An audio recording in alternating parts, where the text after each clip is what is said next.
Episode 20. Chronicles of Curious Conduct. Quills, Quandaries, and Questionable Advice. Episode 2.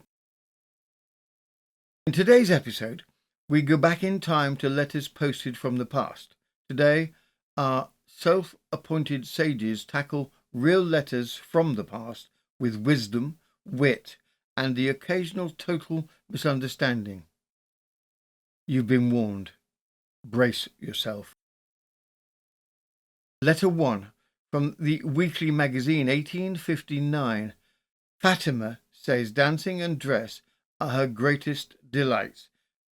As she must earn her own livelihood, she wishes to leave off clear starching and become a ballet girl, but that she is, alas, very stout and has a large foot and very thick ankles.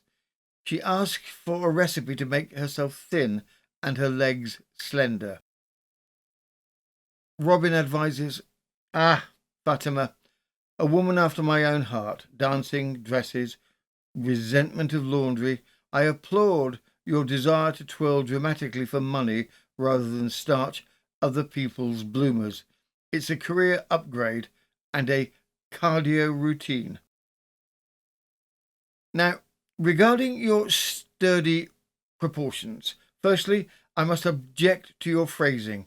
Thick ankles are not a tragedy. They are simply calves that refuse to be rushed, and a large foot ideal for stability in both pirouettes and public transport queues. That said, if you insist on slimming down, I offer the patented Robin method, a vigorous regime involving 1. Angry goose, released in your garden at dawn. Half a grapefruit eaten while fleeing said goose. 12 minutes of interpretive panic dancing, ideally set to a dramatic overture or malfunctioning accordion. Repeat twice daily until you either lose weight or gain a medal for bravery. But here's the real secret. The most compelling ballerinas aren't always dainty. They're glorious. Make them look at your ankles. Make them applaud your ankles. Rhinestones help. Confidence helps more. So, buy the tutu, Fatima. Spin until you're dizzy.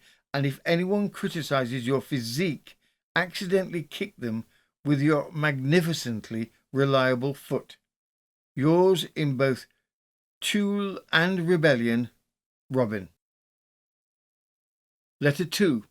From Modern Woman in 1927, true crime enthusiast writes, what is your opinion of the following books? My friend says it is wrong for a professing Christian to read novels dealing with crime and moral lapses. Yet the newspapers deal with similar cases and professing Christians read their daily papers without any compunction. What's the difference? Scriptwriter advises, dear true crime enthusiast, thank you for your query, which I tackle with great solemnity while perched on a stack of Victorian murder pamphlets and eating a stale eccles cake. As to your friend's concern that Christians should not read novels involving crime or moral lapses, I see. And yet newspapers are apparently acceptable. I assume this is because newspapers accidentally report immorality, whereas novels do it on purpose.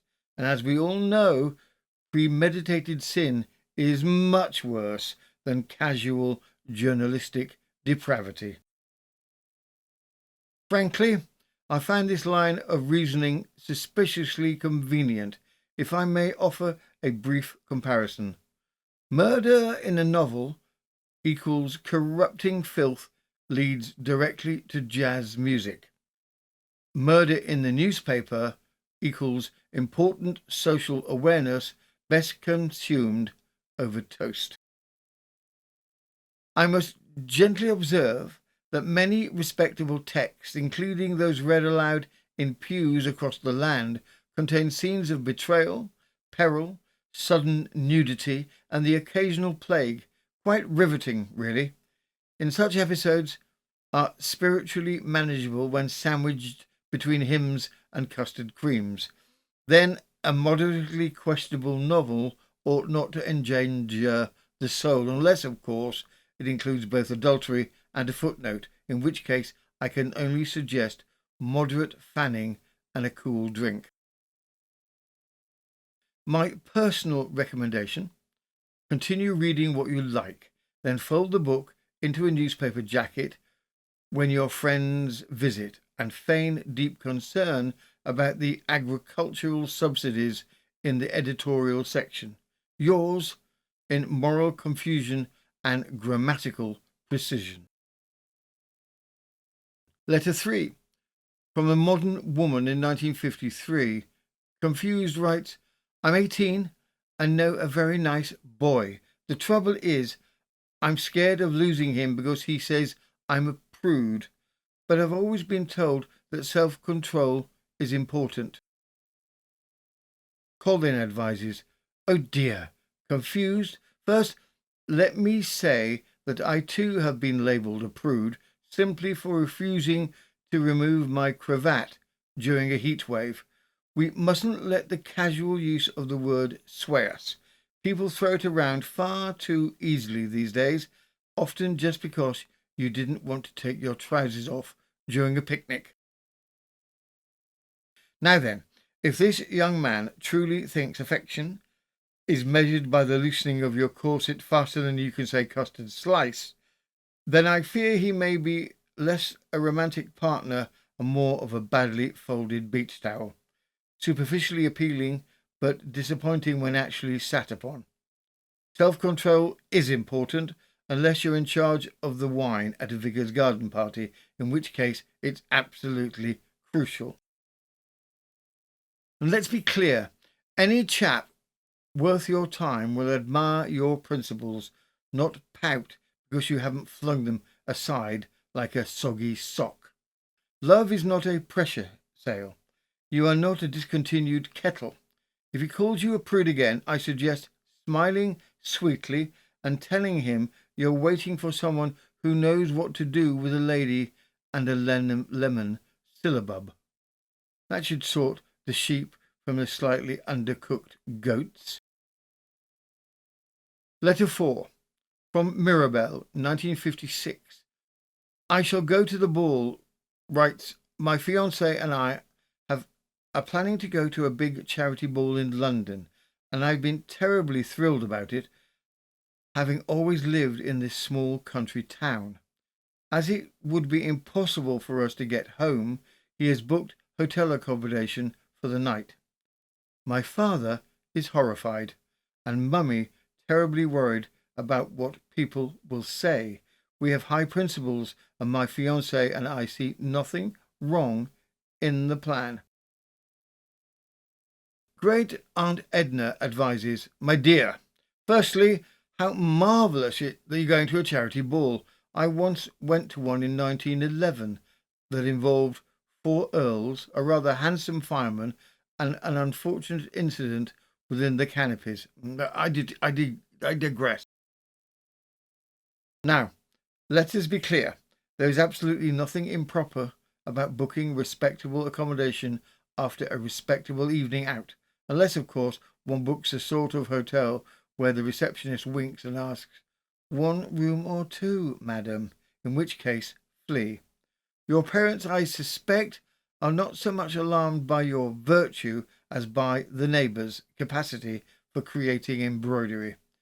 Gossip in a country town spreads faster than an unlabelled chutney at a picnic.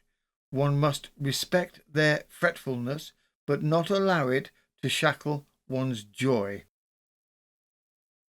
My advice: go, have your ball, dance as though your ankles are insured, book separate rooms, leave a note for your parents reminding them that scandal is usually reserved for those who forget to send thank you letters, and for heaven's sake, don't eat anything labelled Lobster Mousse after midnight.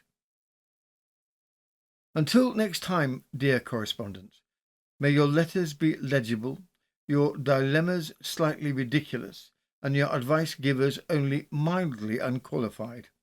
Whether your next crisis involves corsets, cake forks, or Colin's latest philosophical tangent, we remain at your service and at a safe distance. Yours in ink blots, intrigue, and intermittent common sense, Robin & Co. If you've enjoyed today's advice or ignored it entirely and just want more mischief, do pop by the Ko-fi parlour. There you'll find more Chronicles, PDFs, and Colin's attempting to write a guide to romance using only kitchen utensils.